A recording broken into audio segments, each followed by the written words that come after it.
Let's read short stories with comprehension check for grade 4. Two goats cross a river. One day, a goat was crossing a very narrow bridge over a river. At the middle of the bridge, he met another goat.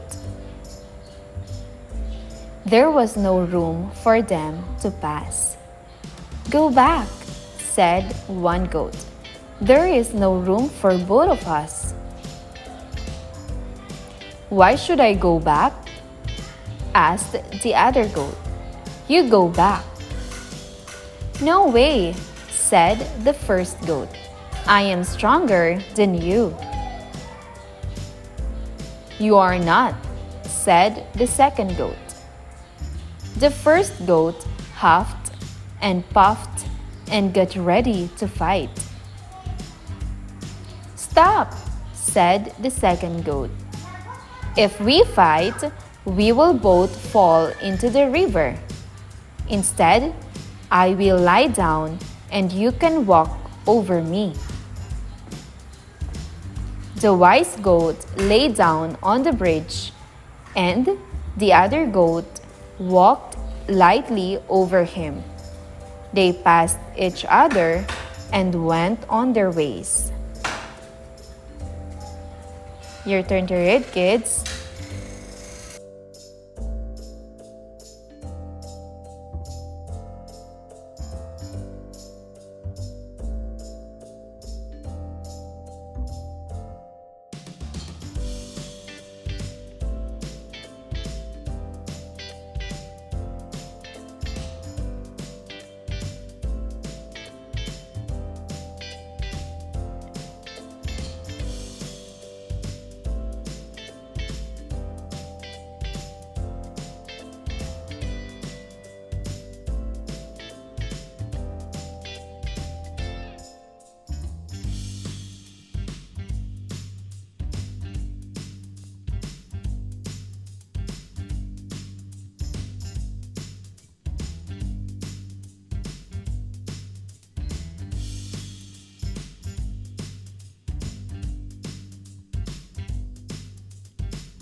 Good job! This time, let's answer the questions from the story.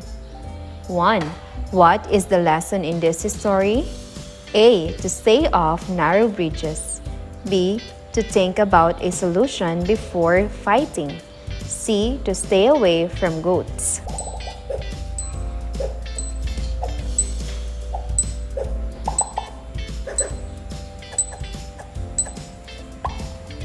You're right. The correct answer is B. To think about a solution before fighting.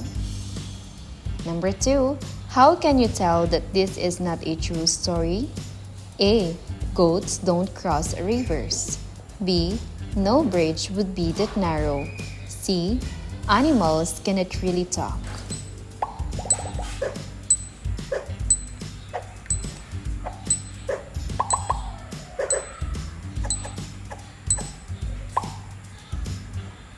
You're right. The correct answer is C. Animals cannot really talk.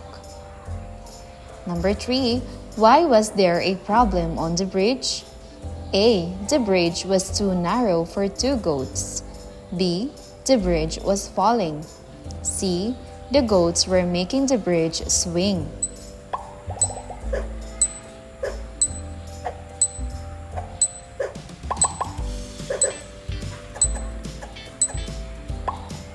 You're right. The correct answer is A. The bridge was too narrow for two goats. Number 4. What might have happened if both goats were like the first goat? A. They would both turn around and walk away. B. They would fight and both fall off the bridge into the river. C. They would lie down on the bridge to let the other pass.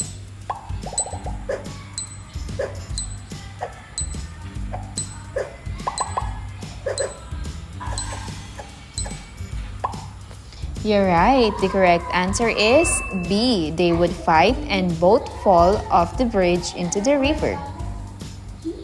Number 5. What is the opposite of narrow? A. Tall. B. Heavy. C. Wide.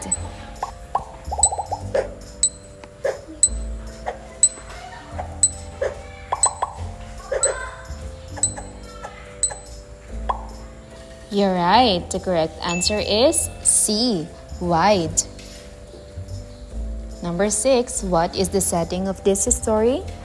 A. A bridge. B. A hiking path. C. A mountain road.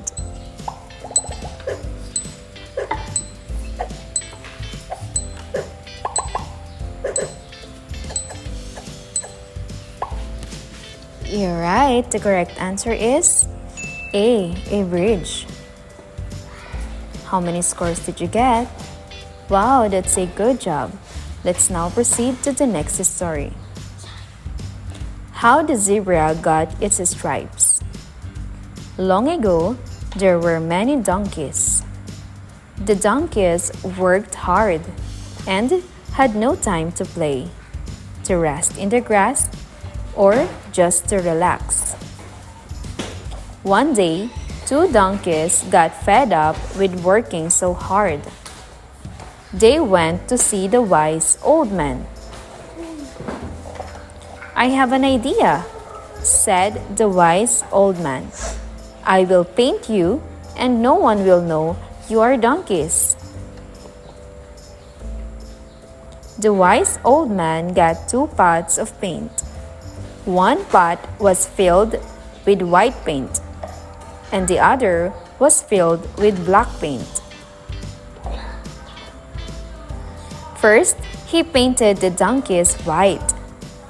Then, he painted black stripes over the white paint. "You don't look at all like donkeys," said the wise old man. "I will call you something else, zebras." The zebras went to a field to lay in the grass. They did no work, and no one bothered them. Soon other donkeys saw them. They asked the zebras where they came from.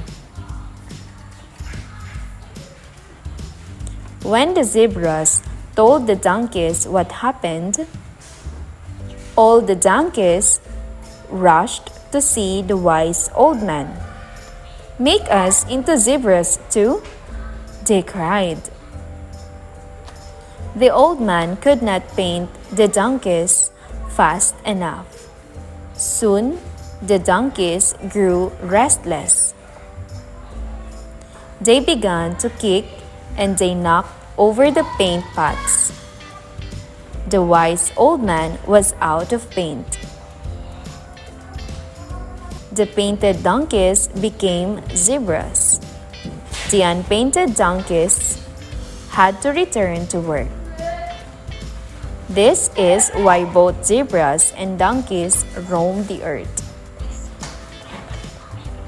Your turn to read, kids.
Good job! This time, let's answer the questions from the story.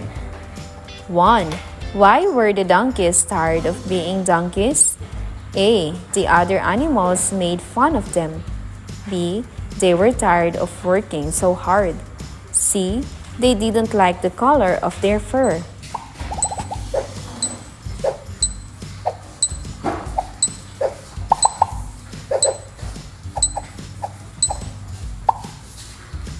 You're right. The correct answer is B. They were tired of working so hard. Number 2. How did the zebra get its stripes?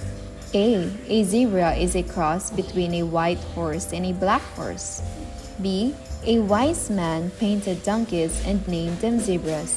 C. The story doesn't say.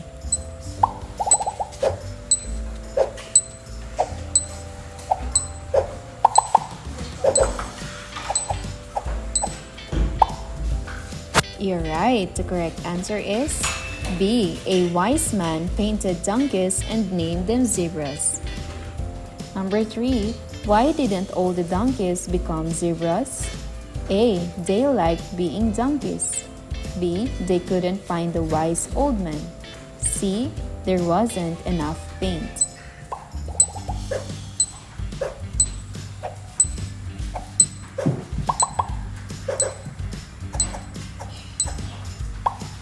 You're right. The correct answer is C. There wasn't enough paint. Number 4. Why did the wise old man run out of paint? A. The donkeys knocked over the paint pots. B. The paint pots were very small. C. A few very large donkeys used up too much.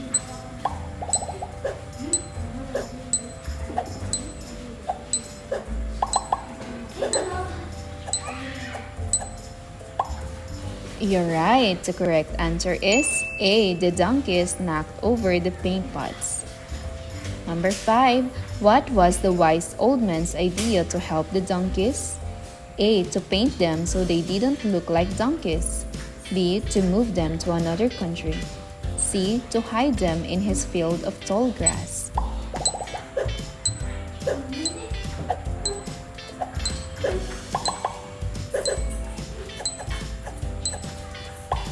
You're right. The correct answer is A. To paint them so they didn't look like donkeys.